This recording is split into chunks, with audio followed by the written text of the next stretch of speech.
कोई जो 60 सेकंड आई लॉक है ना, ये भी पुराने जमाने से जो गुरुकुल का टाइम था तब से चलता आ रहा है। गुरुकुल के टाइम पे इस ही रूल को बोला जाता था त्राटका। आज के समय में योगा साइंस के अंदर भी त्राटका यूज किया जाता है। उसमें क्या होता है, एक जलती हुई कैंडल पे 60 सेकंड तक कंसंट्रेट करना होता है। लेकिन सवाल ये आता है, आखिर 60 सेकंड कंसंट्रेट करने से होगा क्या?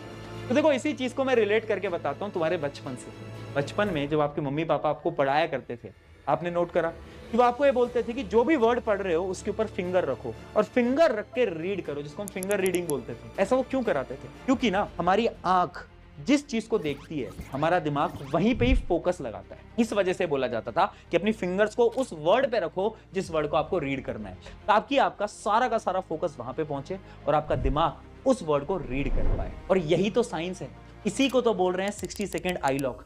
तो अब से आपको क्या करना है?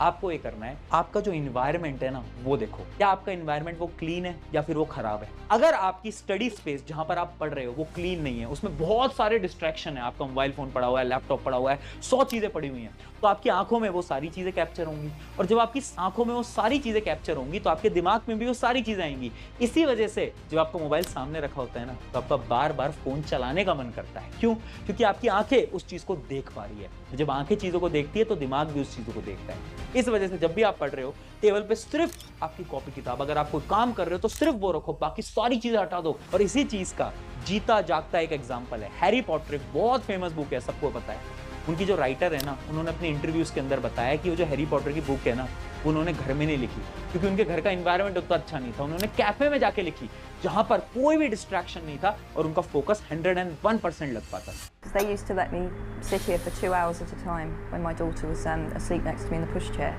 The only way I could get her up to have her nap was to keep her moving. So I used to walk around town, normally this part of town because I wanted to come here, until she fell asleep. Then I'd run in here and sit here with one cold coffee for 2 hours at a time and write, just write like fury. So a lot of the book, in fact the whole of chapter 10 was written in here, of the first book. ये था हमारा step number 3। फिर आता है